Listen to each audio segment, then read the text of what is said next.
Okay, we are recording. Rod, how are you today? Yeah, I'm good, thank you. Slightly less hungover than yesterday after getting married on Monday. So, but yeah, but good, happy and Fantastic. tired. Oh, fantastic. Um, well, look, I mean, I feel like I should talk about the fact that you've just got married. That's amazing news. Thank you.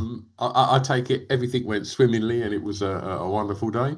It did, yeah, surprisingly so because we arranged it all in 8 weeks, pretty much.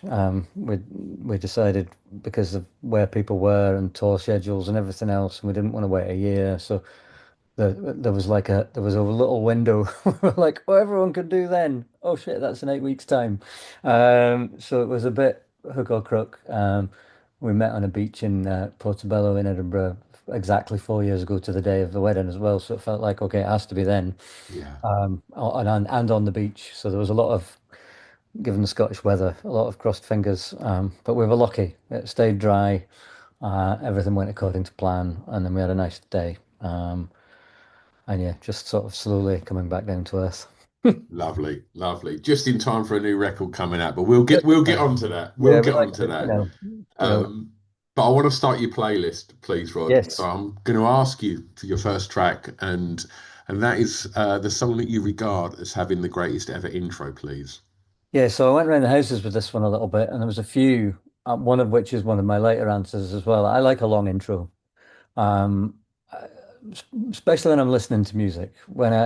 In my other job as a producer and a manager of several bands now, I quite often don't like a long intro because I'm trying to make sure it can get on the radio, obviously. But listening to music, I like a long intro. And this one, what I consider the intro for this song is probably one of the longer ones in what would be a really popular song. I think it's about a minute and 20 before the vocals come in. Um, and it's Sound and Vision by David Bowie. An era of Bowie that I think is, when he was at his most kind of fearless and just, I think I read somewhere he did one of those sort of, what do you fear the most? I think there's some quite famous set of questions that they asked, psychological questions that they asked him, and his answer to that was that he feared fear the most. And that I've seen loads of people talk about him and his career and his musicality, whether it be people like Rick Wakeman who'd be like, this shouldn't work. But then as soon as the vocals on it, it does work and it shouldn't go from here to here, but it does. And I think that's part of the fact that he was just completely fearless as a musician. It was just in here and he was like, I don't care if it follows the rules or does it right. It needs to go here next and it needs to do this. Um, and Sound and Vision is just it's just this incredibly long build of like things coming and going at times where they maybe shouldn't, whether it be backing singers or saxophone or little guitar lick and these things for like a minute and 20 to the point where you think, oh, this is an instrumental track if you don't know it. And then all of a sudden his very affected Bowie delivery comes in at about 1 minute 24 or something, I think. And you're like, oh, this is a song. And what a tune as well. I think yeah, we tried to cover it once in my other band, and it was very, very difficult to do with obviously just a normal band without like saxophone players and backing singers and everything else. And also I think one of the few artists where you can't really cover a Bowie song and not do an impression of him. Found it really Yeah. difficult not to try and then sing and it ends up being slightly comedy because you end up doing a sort of an Adam Buxton impression of David Mm. Bowie rather than David Bowie himself. Um, but yeah, it's just a really clever piece of production and music. And I've latterly in life, as I've gone into a lot more production stuff, I've been really interested in the way that people can build a song and quite often, especially when there's not actually that much going on structurally in terms of changes of key or chord or tempo, and yet make it still really interesting. Yeah. And that's a real, I think probably the two things that I always come back to, the songs that I always come back to are that a really underrated Springsteen song, Streets of Philadelphia, because obviously it's just sort of attached to that movie, and Sound and Vision by David Bowie in the sense that yeah, there's just something that grabs your ear every 10, 15 seconds and something else happens and something else happens. It really draws you in. And then, yeah, it's almost a surprise. You always forget that you're listening to a David Bowie song and then he actually starts singing. I I, think it's genius. I totally agree. I totally agree. It feels to me, and I think probably not the first time I heard it, but obviously I've listened to that song a hell of a lot. And now for me, the climatic part of that song is when the synth comes in Yeah, the intro. yeah. And because it feels like so much has gone on before you get that lovely sort of wash of like that little synth play over that is And it's just so weird. beautiful. It's so weirdly sort of almost out of place as well. Like everything is, and it's that sort of I sort of bold production choices of having, certain things way louder than you would usually have, and I think a lot of modern music and modern production is quite quantized and sanitized to an extent where everything sits in its exact right place, and people have got all these tools to make sure that something isn't too brash or sitting in the wrong place in the mix. Mm. I mean, it was sort of like the Wild West at that point, things like, like the now slightly on PC-ly named backing singers in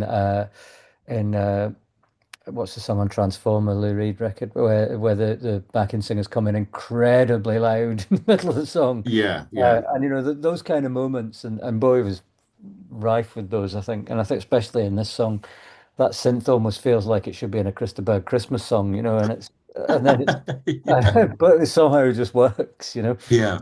It's such a mismatch of like, yeah, sort of quite a funky riff on the guitar, and then the saxophone, and then this, yeah, Christmas synth comes in, and then these doo-woppy kind of backing vocals, and then hi, David Bowie's walked in, and he's all Bowie. Like, I'm one of these people who says it both ways. I don't ever know which way is the right way. I always go Um, Bowie. I always I go usually Bowie. say Bowie, but occasionally I find myself saying Bowie. I don't know why, but yeah, I love it. I think it's a real masterclass in sort of bold, don't care, fearless production and songwriting.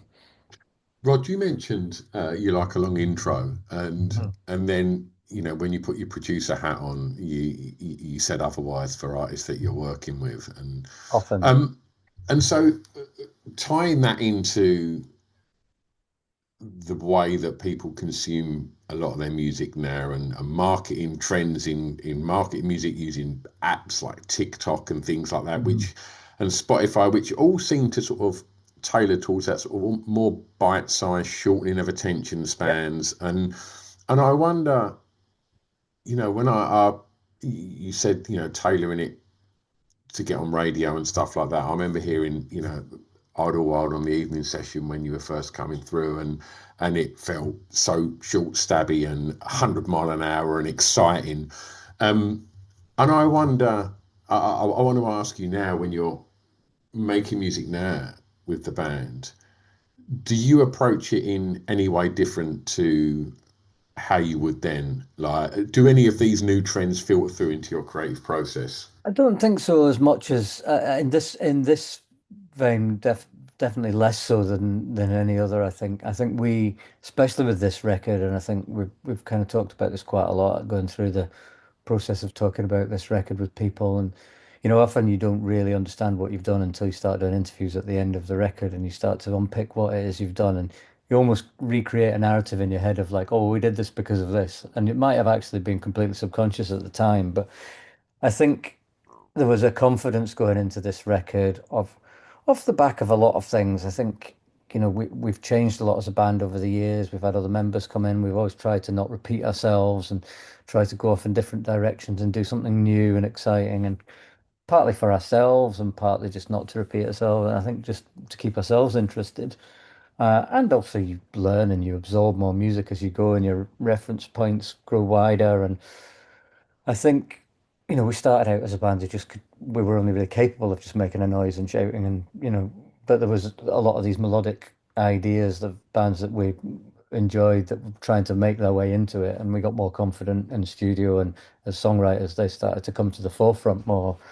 And then, with our last record, Interview Music, we were really keen to explore the possibilities that came from the newer members of the band who, had been in the whole process of making that record for the first time, who were much more musically adept than we were, in a traditional sense. As much as I did a lot of classical instruments when I was a kid, guitar was always my one of like, this is mine. I'm not going to learn it formally. It's very much I'm going to the Thurston Moore School of Guitar Yeah. Music, you know. Um, so, bringing Andrew and Lucci here, who are far more accomplished in those ways as players and in terms of knowledge of chord structures and everything else, allowed us to almost become a little proggy on the last record. And I mean, I love a bit of prog, but that it became almost us testing the boundaries of how far we could push that within the confines of our band. Mm. And what's unique about a band over a solo artist, I suppose, where maybe yes, it has its challenges within a band and band politics and differences of opinion, where it's easier than maybe a solo artist to sound fresh all the time, is that you've got this unique blend of five different opinions and tastes in music that becomes instantly unlike anything else because that combination of things is so unlikely to ever happen again, Um, so it was quite interesting to see how far we could push that this time. But then, and I think we had thought about going into write another record almost pretty straight away after that. But obviously, things like touring and then the pandemic got in the way, and we had to reschedule some anniversary shows, and we all got on with other things, and life gets in the way, and as it did for everybody at that time. So we ended up doing much more of the anniversary shows than writing another record at that point and seeing, I guess, the reinvigoration that we got from people, response to those shows and what those records meant to people and how fun it was to play them. We didn't then go in and think we want to make a nostalgic record like one of those records, but what we did realize is what the band and prove anything anymore. I was bound this is what we sound like, and this yeah, I've I've even I've uh, I've lost you there a little bit, Rod. oh, You I mean, sorry. oh, you're back. You're Am I back. back? I'm Yeah. back. Sorry, yeah. I'm gonna open this door just in case it's just my internet router being a bit sketchy. Um, yeah, I think we just went into it not trying to be nostalgic, but just being confident in who we were as a band Yeah. and how we play together and what that means to us, I think, and not yeah, maybe not trying to make any kind of record other than an Idlewild record, I suppose. Wasn't like we want it to sound like 100 Broken Windows, or we want to make a record that sounds like this, or is exploring this genre. It's just very much like, okay, let's just write some songs and then record them as us doing us and allow, Yeah. the trust that we've got in each other, I guess, now after all this time, which, being in a band with everyone for 30 years, or some people for 30 years is quite a long time. It's a complicated relationship, especially when Yeah. you're writing music together. It's a very personal relationship in a lot of ways. So there is, however, this underlying trust that when we get together and do that it works, and I suppose we just felt confident in that process, really, and at peace with that this time, and decided, look, let's write a bunch of songs, get them to as good shape as we can, and try and go in and record it in 2 weeks, which we've never really done before. Ever like just get it all done in that time period, which I'm quite used to now as a producer because obviously modern budgets are quite different than they Yeah, of used to be. course. Um, but it was also the focus of doing that and just trusting each other as players and you know which is very much like kind of a co-production of a record in that way because everybody's like this is kind of produced my part and here it is and this is how it fits into the equation and us just trusting each other as musicians and players to do that. It just felt like a very honest Idlewild record that's maybe informed by all of our other records, um, but also a representation of who we are now. Um, and that's why I suppose it really made a lot of sense to self-title it. And it's like our 10th record, obviously, and just feels like a very good represent. I suppose this record probably describes the band better than anything else could describe the band, sonically. I'm going to ask you to tell me the first song you remember hearing that had an emotional impact on you, please, Rod.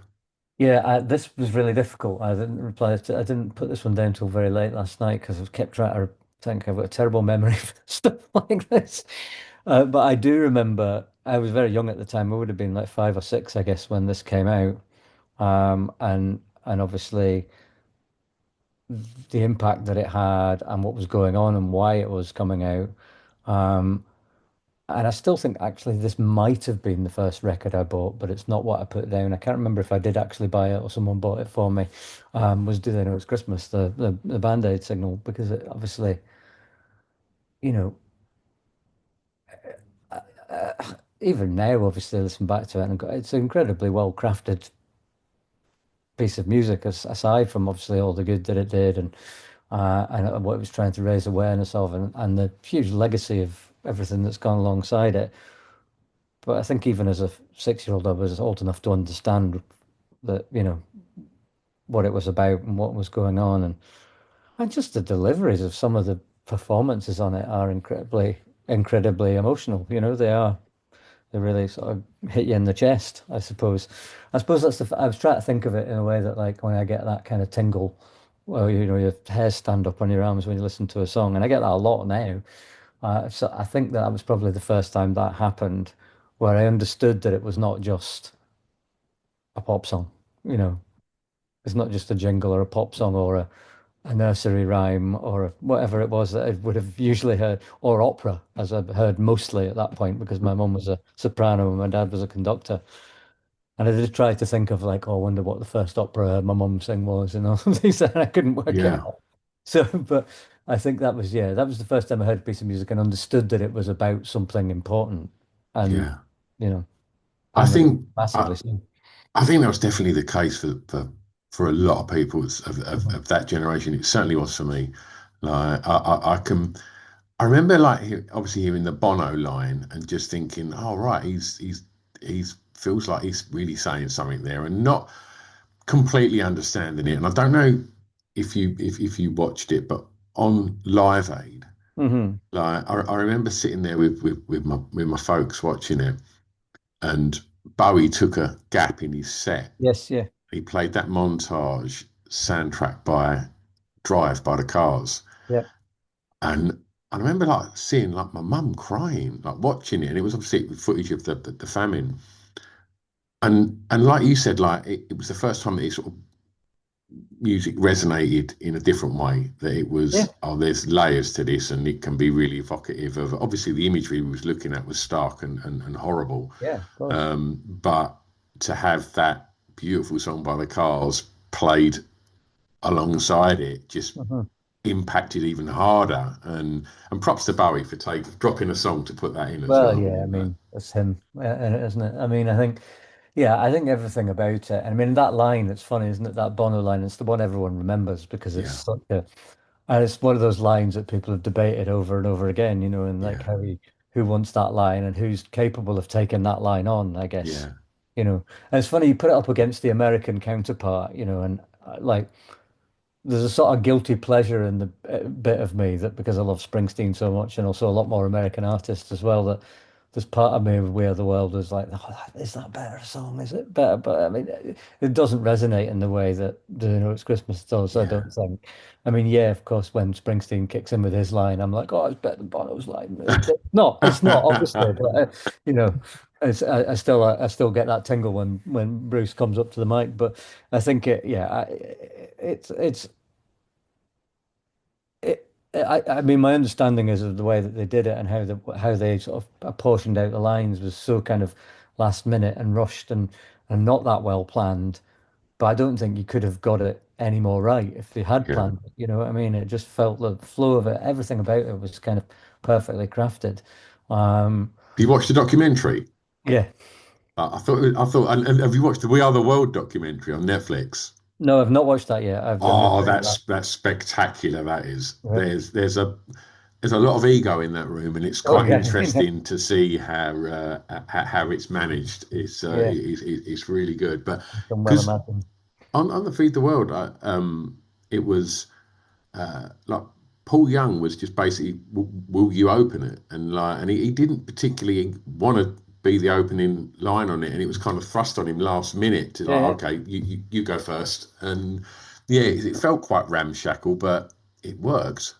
It does, and it's like, I mean, I guess they must. I've sort of always in the back of my mind think, oh, maybe they didn't know how big a thing it was going to be, but I think Mm. they must have realized when, I guess when that queue formed of all the people who were going to turn up at the door to be on it, and you're like, okay, this is probably going to be absolutely massive, isn't it? Yeah, But yeah, I think just the list of people involved in it. I mean, what an undertaking to pull that off. And I think,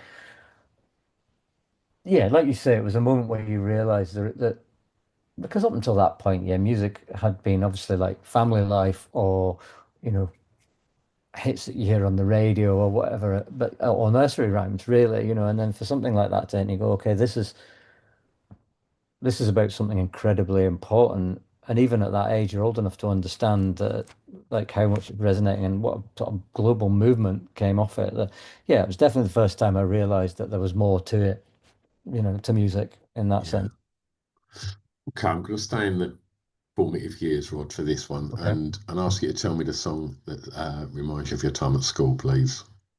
Yeah. So again, I sort of some of these songs moved up and down this list a little bit, and I was trying to think of when I think of school, what do I think of? And I probably think of, the last few years of secondary school because that's the bit I remember the most. Um, That's when despite you it, find your tribe, isn't it? yeah, despite it being the time when I was probably, misbehaving the most and drinking the most and possibly dabbling with certain substances.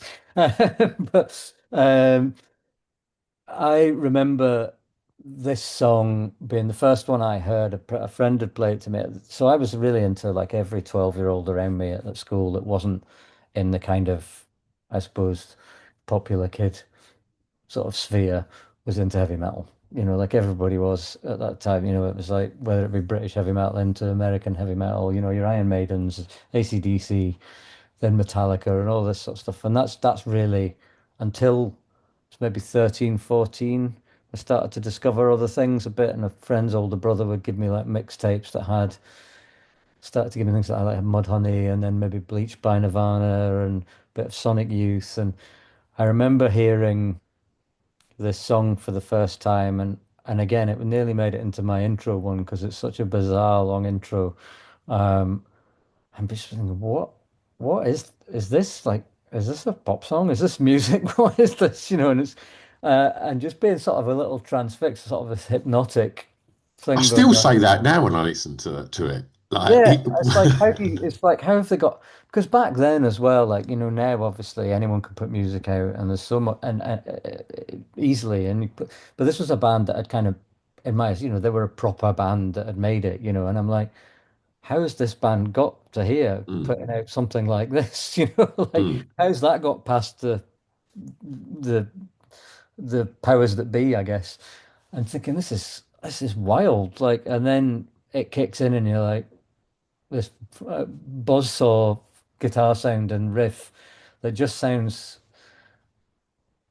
It's like nothing I'd ever heard before. yeah. And it was that record that completely changed my musical world. Like it opened the door to properly to like I guess to grunge really, although Sonic Youth weren't really a grunge band, but like it opened the door into a bit more experimental and American indie rock and grunge and started to listen to the metal records just got filed at the back of the cupboard at that point, and it was a real sea change moment and then I guess bizarrely because they were so kind of discordant as a band, it really was the band that opened me up to sort of more melodic bands, weirdly. Because there was always that there with Sonic Youth, though. And I think around that time, wasn't long before Dirty came out as well, because I discovered Daydream Nation quite late, way after it had come out. Um, and Dirty was kind of their pop record, wasn't it? It was just full of sort of, pop hits, really. But Butch Vig's good at producing them pop albums. Yeah, I mean, it was, for Sonic Youth, it's probably the straightest they ever were, Mm, but even then, it was popped on, through a mincer, like yeah. it's like pretty out there. But yeah, it opened so many doors, and I guess into like, yeah, the sort of, I suppose that the all those bands that toured together around 91, like Mudhoney, Bikini Kill, Nirvana, and then through that, like a lot of people's journey through that, through Nirvana to bands like, the Vaselines and more melodic bands, and then bands like REM. REM had always been there on the fringes a little bit, and I'd always sort of thought they were. you know, written a good tune, but never really got into it properly until around that time. Weirdly, Sonic Youth kind of opened the door to REM, which seems a bit of a weird stepping stone, but maybe it's a good midpoint between heavy metal and REM. I don't know, but Well, there must have been some correlation there because there will have been, yeah. Thurston played on Crush with Eyeliner, didn't Yeah, he? that's right. Yeah, Yeah. so like there was definitely there was I think that sort of American indie rock scene, um, and it was so vast, but it just was so much more interesting to me then and latterly through the early years of being in the band and the British music scene was at that point. I think, Britpop and all that just washed over all of us a little bit. I think we were much more, informed by American indie rock bands and post-rock bands. I think that was much more our speed and bands like Pavement and Sonic Youth and Nirvana obviously and then like some European bands like Deus, and then obviously REM, who were, I guess, by that point considered a pop band, really, weren't they? Because by that point they'd had their big hit with Automatic for the People, and Mm. I was out of time before that as well. So Arguably the biggest band in the world at that at point. that point, yeah, probably they Mm. were, and like you do at that age, you're then like, oh, I don't like listening to them anymore. They're too popular. And then obviously you grow up a bit, and a few years later, and you're like, actually, no, this is one of my favorite bands, and they remain to be one of my favorite bands, and probably one of the greatest moments that we had as a band was touring with REM for a couple of weeks in the UK, and um, probably one of the collectively the only times you'll probably see us all in a few photos, all smiling at the same time. But yeah, I think yeah, that track really, I think that was the first thing I heard by Sonic Youth. It's not the coolest one, and it's not I know it's sort of a hit to some extent by that point, but it opened so many doors for me and was just on repeat throughout the rest of my school days, really.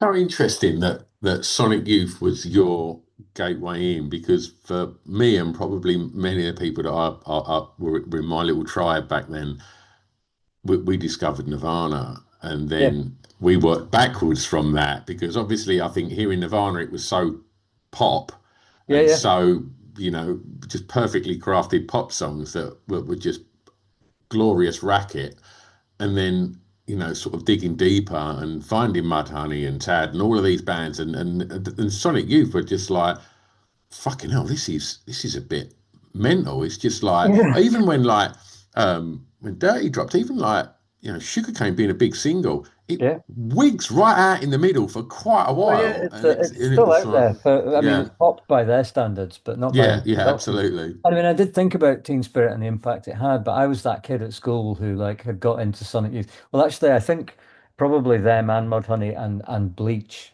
mm, I reckon, obviously around the same time. And so, like when all the sort of more popular kids at school were like, oh, never mind. And Teen Spirit was like, ah, don't like they've gone pop now, like clearly deep down being like, this is fucking awesome. Like I was that little dick at school. It's like, no, no, this is sold out. yeah, But obviously didn't think that at all.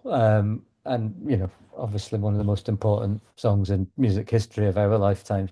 Um, but yeah, I think yeah, because I'd heard that first, I think it opened the door to me, being like to my friend's older brother, like, have you, what else have you got like this, and yeah, I think it was Mudhoney and Bleach, and then I think I can't remember a bit of Dinosaur Jr. I think as yeah, well, yeah, and that was like, oh, this is, and again, possibly a reaction against me. Why I sort of didn't like the stuff that got a bit slicker back then was because I'd had this very formal music upbringing, and so this was like freedom. Like, I was like, oh, I'm going to get a guitar and I can play like that even without having a lesson, which yeah, actually is harder than it looks. But it was very much like, oh, this is not, there's nothing formal about this yeah. whatsoever. This is complete freedom. And so when I got a guitar, that was all I'd do is just try and work out how to play Sonic Youth songs, which is actually really difficult. Um, so yeah, it felt much more mine, that I suppose.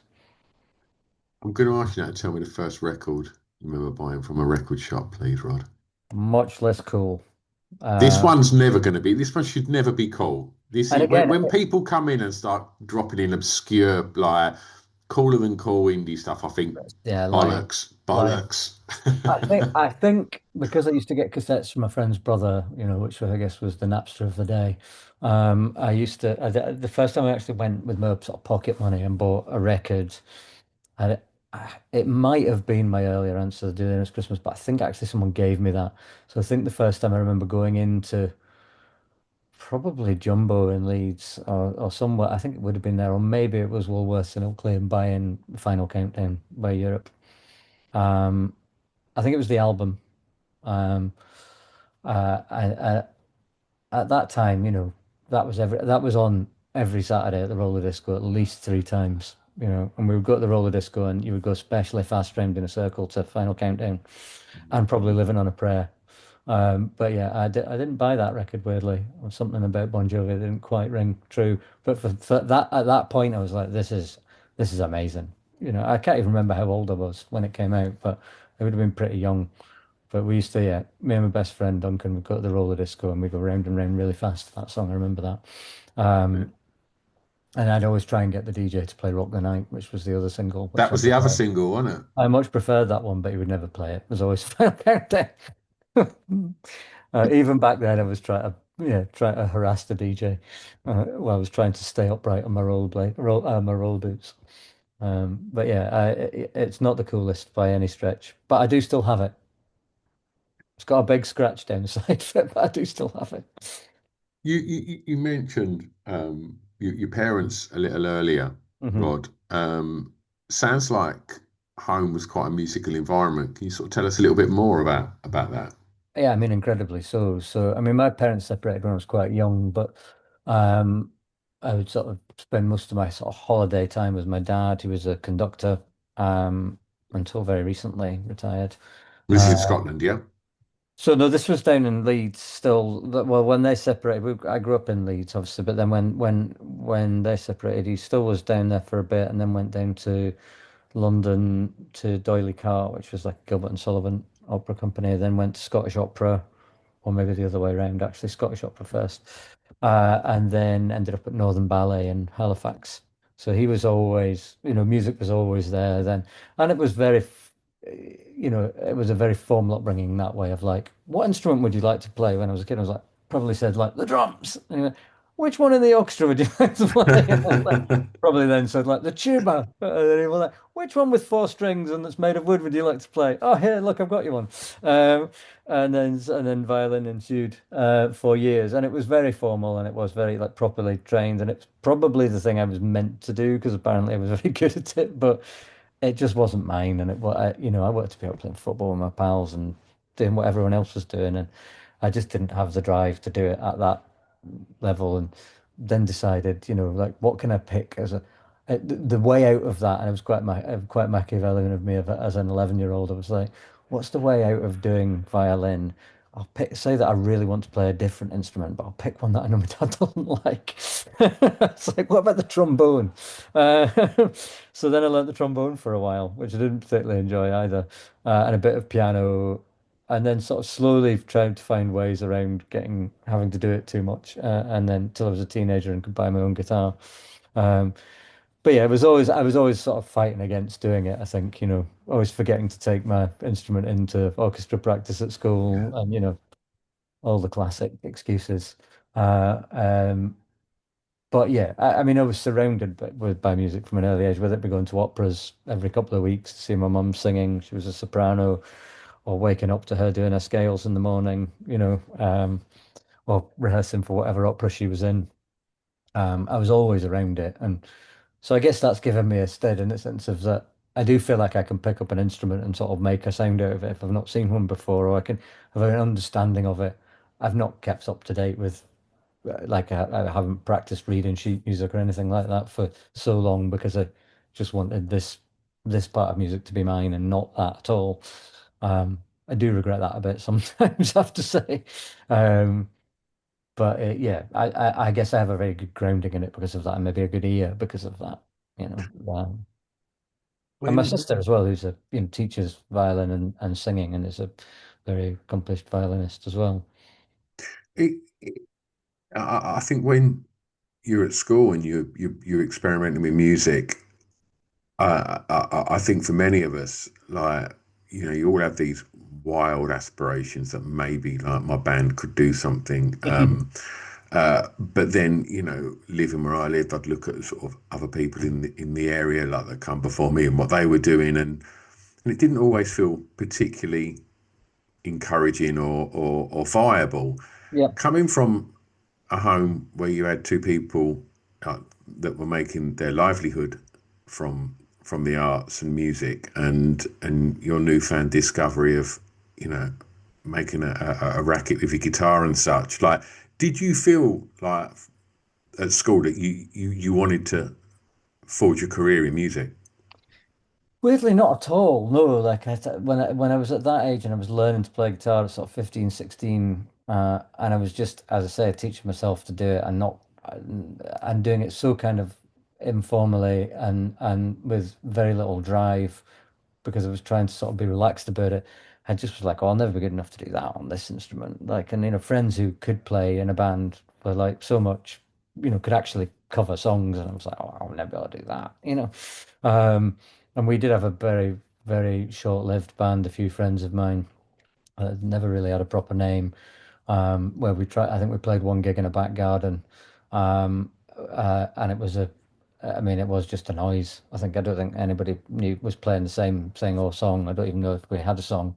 Um, it was just like, look, we've got instruments and we can make a noise. Yeah, It was very much that, and very much how we kind of approached the beginning of this band, I suppose. In that sense, however, we'd started to think about, okay, like if we can write our riff or our hook and just keep doing that, and then other people will do stuff over the top of that, and let's see what that turns into. That's kind of how the very early rehearsals went with Idlewild, I think. But yeah, it was never something that I thought even then that like it was going to be a career. It was like we'd gone to college to, like everyone, to just go away and have your freedom and do something new. And it was never to, yeah, of course, wanted to form a band, but it was never something that I thought we'd do as a career. And I don't think for any of us it was that. And it wasn't really until we got to a point where a local label had said, look, if you help fund it, we could put out a single. We were like, oh, okay, cool, that'd be a good thing to have done, and I didn't even really think it would even go any further than that. And then, all of a sudden Stephen Max played it on the radio, and this sort of little things started to happen quite quickly, and I started to think, well, maybe this is actually, oh, could we actually do this? And even then, I'm still, I suppose we still couldn't really play properly, and it was still a bit of a mess, and we didn't really know how to use the studio, and I still kind of felt that for quite a long time into making records. So it's like yeah, at some point, this bubble is going definitely had a good healthy dose of imposter syndrome, which I've carried through life a little bit, which I think is actually really healthy to have as a producer. I think if you don't, you're never going to get any better. I yeah, find overconfidence in that way can be a real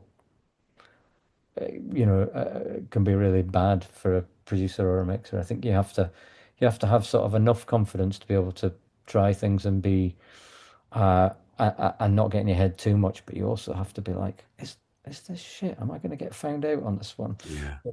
And we have a group of people, like I have a group of people, and I often send stuff to Dave Erringer, who obviously did a lot of our early records, and be like, Dave, is this shit? Like, is this okay? So, no, it's good, but you could try this. I'm like, yeah, that's a good idea. Um, and it's heartening to know that him and a lot of other producers also do the same, mm, because I think it's the only way you get better. So, yeah, it wasn't until really, I guess, we'd signed a record deal that was like, oh, this is actually a thing, yeah, or this is actually a career now.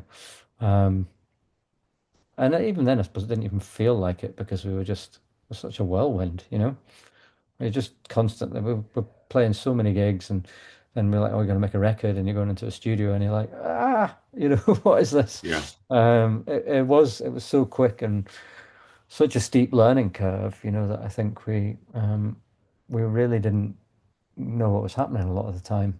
And I guess it was a real, those early records with Paul, they were really a big learning curve, and we were still finding our feet, and we didn't really know how to get sounds out of our instruments properly.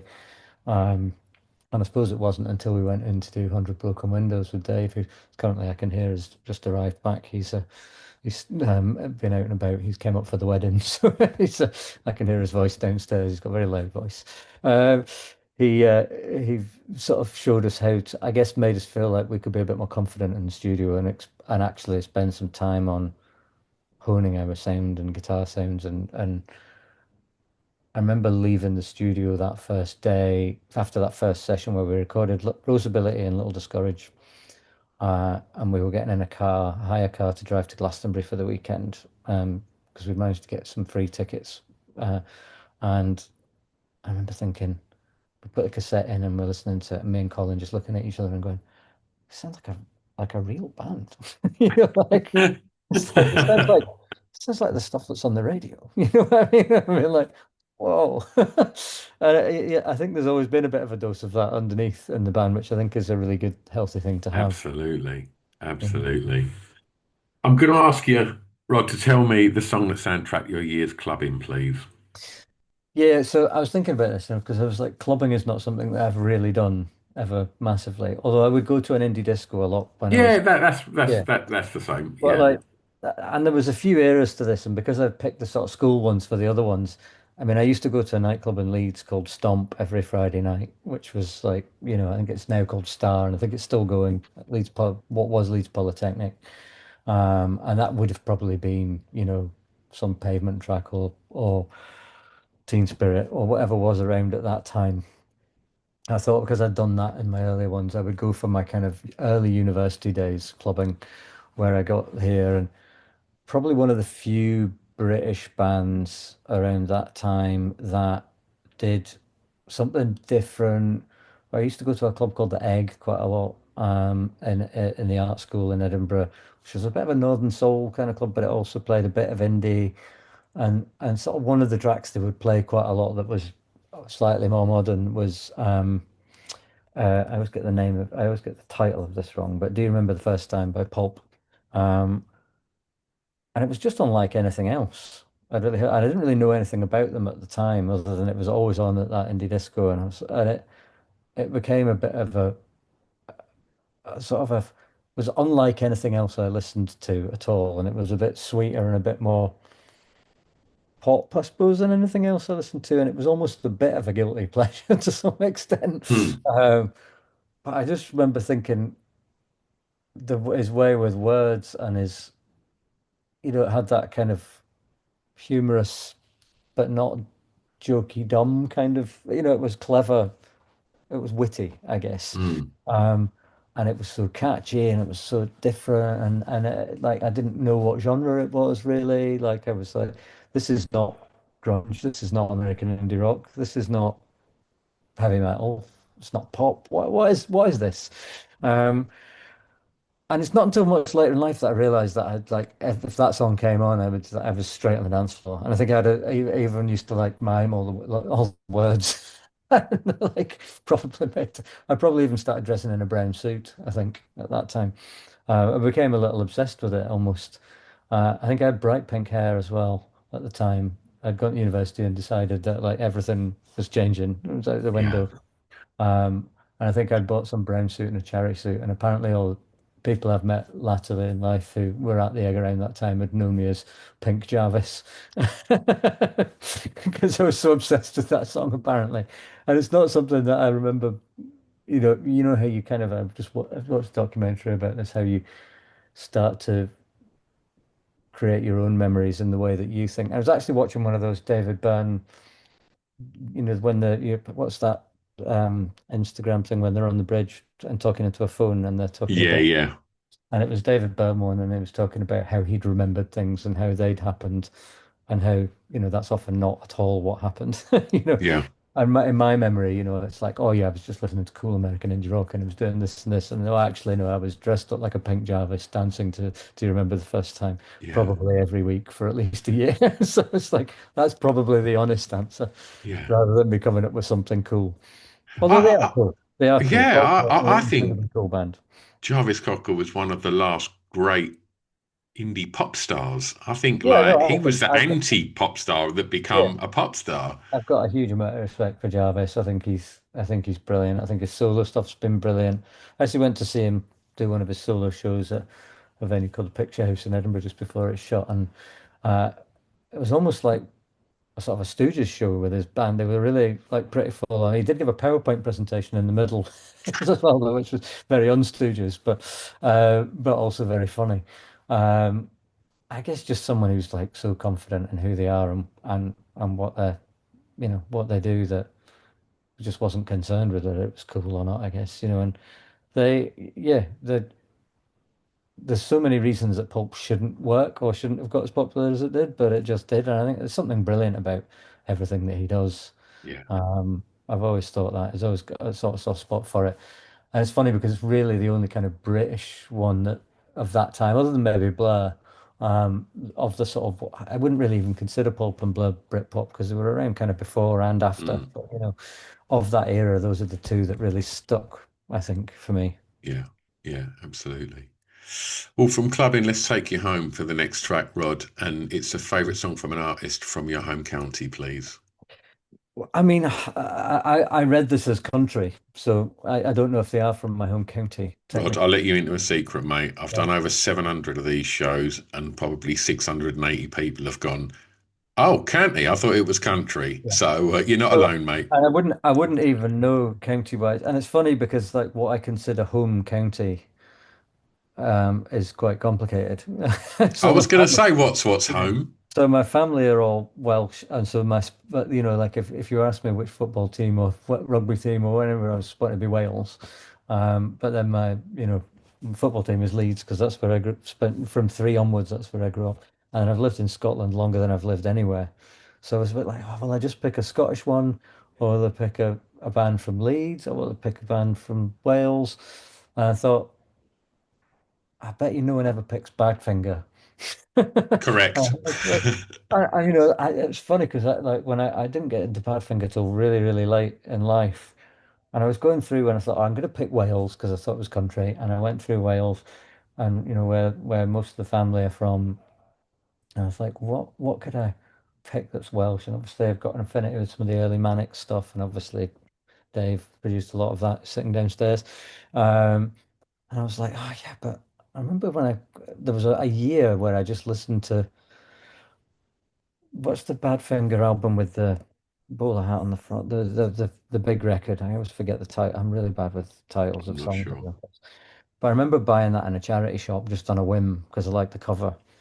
And I remembered the name and I didn't really know much about them at all. I was like, fucking hell, but like this band are fucking amazing. Like where have they been? It's like it was like, it sounds like McCartney or like sounds like well, I mean, obviously there were a lot of comparisons and obviously McCartney production on a few of them, I think, as well. But this song was the first one that I heard by them and then just been like, the fuck is this band? They're Yeah. brilliant, and it's like it was as I was getting back into I suppose going back and listening to a lot of bands like that who were through my kind of grunge years, I guess, and American indie rock years were kind of what I would have considered dad rock, you know, and too not cool enough. And again, like Springsteen and Fleetwood Mac and all those bands that then I got, I was fully aware of through my childhood, but would never like, oh, I don't like them. They're too whatever. Uh, and it wasn't until I was probably in my mid 20s and had calmed down a bit and was going, fuck me, Springsteen's amazing, isn't he? And like, oh, Yeah. fuck me, Fleetwood Mac were amazing. And then going back and it was around that time that I discovered Badfinger and was just like, why do not more people know about this band? And of course, lots of people do, but I didn't really know anything about them. And then I found out they were from Swansea. I was like, oh, really? Really? Yeah, because you listen to that and it doesn't sound like they're a band from Swansea at No. all. No, No, not not at that I all. know what a band from Swansea should sound like, but it sounded like, I guess, yeah, like somewhere. There was something American sounding about them, I always thought. Like, I just assumed they were from America. I Yeah. thought they were like the American Beatles almost, like from that one record, because it sounded so kind of, yeah, like 70s McCartney vibe, I Yeah. thought, and yeah, because that song was the first one that I sort of heard and got me like, oh my God, it was a real moment. I guess that probably is from Wales, considered my home country, that would be the one that I would pick. Fantastic. There were a few close seconds from songs from um I guess early Manics, which I was a fan of around the time it came out, and also I've been been very lucky to get to know them a bit over the years. And also, I suppose I've got a bit of a soft spot for Tom Jones every now and again. I think that guy's underrated. Well, he's not probably not underrated. He's definitely not cool, but there is a clip that I think everyone should watch at least once in their life of him dancing on some ITV special, It's which is ridiculous. wonderful. I know exactly what you mean. It's ridiculous. Whenever I try to find it, it's like Tom Jones dancing amazing, and it comes up first. I just like that song is not necessarily the best song to come out of Wales, but everyone should watch that at least once in their life. There was a Welsh band, and it was one of the last gigs we ever played, and we was playing with them at I will probably say this wrong, Club Iverbuck, Yeah, yeah. uh, Yeah, and uh, and they were called Terrace. I don't know if you yeah, I remember remember them. Do Terrace. you Yeah. remember them? So there was that sort of there was sort of like almost like another movement of bands, wasn't it, that were in the kind of around the time of I guess JJ 72 and Coldplay and Terrace and South and all those bands that came around the same time that like Coldplay obviously went on and the rest of them kind of didn't as much, but it was in that sort of yeah. I think they did an Enemy tour maybe, or I feel like maybe they did something like that. I think they got a Um, cover on the NME before they got signed, and yeah, they were managed, if I remember rightly, they were managed by the guy from 60 Foot Dolls, and I remember seeing them, and it was the most incredible live spectacle I've ever seen. They didn't have a bass yeah, player; they just had a guy on like a little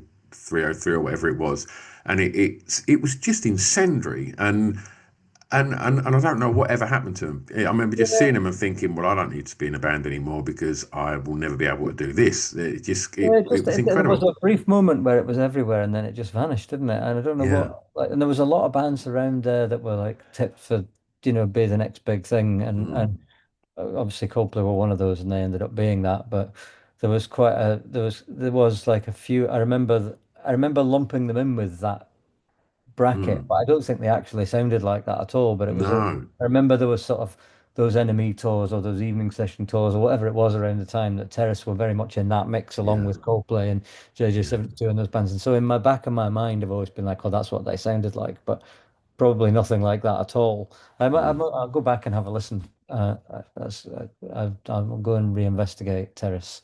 Yeah. What we'll do tomorrow. It's an impressive racket.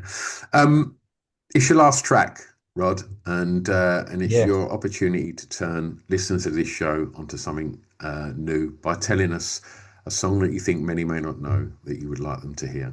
Yeah, the problem with this was that like most of the ones that I could think of that I care enough about, I was like, everyone's gonna know that, or too many people will know that.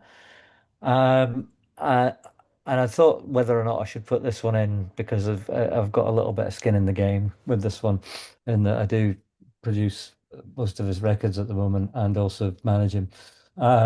But before my time, Hamish Hawke wrote this song, "Catherine Opens a Window."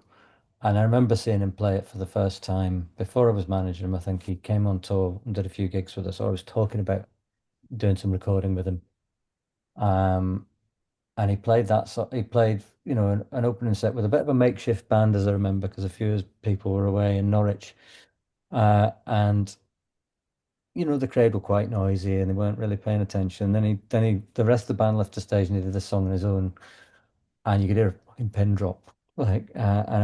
I was listening to it properly for the first time, being like, oh my God, this song is like it really takes you on a journey, and it it's something that I would never be capable of doing, right, or confident enough to do of writing a sort of a story in that kind of narrative way, and it being so kind of evocative and sentimental and almost like heart-wrenching in moments that like but not in a way I'm like, oh, it's cheesy or it's whatever, like trite or any of these things. It's just a brilliantly crafted song, I think. And he knows I think this because I've told him this many times. And I've told him, why could you not have written that song? A few years later when we were up and going and I was in charge. um, I don't think the definitive version is even out there yet. We've just actually recorded a version of it along with his Ivor Cutler thing that we just did, where he did almost like an hour long play about Ivor Cutler and from his own perspective of this crazy Scottish satirist, surrealist poet. I don't know how you describe Ivor Cutler, really. You can't. And he did a version of it with Ivor Cutler's original harmonium at the end of this concert, which we recorded, and I think it might be the definitive version of it, but I'm not sure. But I just think it's, yeah, for even people who I suppose are now, and there are growing numbers of them that are aware of Hamish, maybe still don't know this song, and there are still lots of people who need to find out about Hamish who definitely don't know this song. Uh, but I almost think you want to hear him play it live. Like there's something the way he delivers it live that even now, and I've heard it many, many times, I still get a shiver every time he plays that live. Um, it's just brilliant songwriting, and yeah, it gets you every single time. Well, we'll make it nice and easy for people to go and check out Hamish's music because we put together a little Spotify playlist to Oh, no. accompany today's show with all of the songs that we've spoken about, and of course we will be putting some Idlewild music on that as well. And if you are impressed with what Hamish does, then go back through the archives of this show because I spoke to Hamish on this show about 18 months ago. So I've had a lovely, lovely long chat with Hamish as well. So he's been a guest on the pod. So go check him out. And yeah, I completely agree with you, Rod. Like live, he's phenomenal. No, Like at the moment he's on like, yeah, as and it's quite difficult to wear as many hats with an artist like Hamish because I'm a friend and a manager and also the producer. Firstly became a sort of producer, I guess, for him, and then trying to sort of then take that off and put this hat on and then watch him live and trying to go, oh, and you're always worried about is the live show going to be good? And with Hamish now, it's just, I know you put him on any stage in front of anybody, he's just going to, like, he'll turn heads. It's just, they're incredibly good live. And as a performer, I don't know if he wasn't doing in this, he'd be on some stage doing something, acting or uh, I think he's got a bit of the bug now after doing that Ivor Cutler thing. I'm sure probably end up seeing him in some sort of blockbuster in 10 years' time, but 5 years' time, God knows what. But yeah, incredibly talented man that I'm very lucky to consider a friend and collaborator and get to work with him. But that song is a special song, I think. absolutely. Well, look, you mentioned your producer hat and your manager hat. Like pop your Idlewild hat on, Rod, because does the album drop tomorrow? It's on Friday, yeah. Well, Friday, midnight yeah. tomorrow, I guess, yeah. And if you're in the Spotify world, isn't it? Yeah. But yeah, Friday the album drops.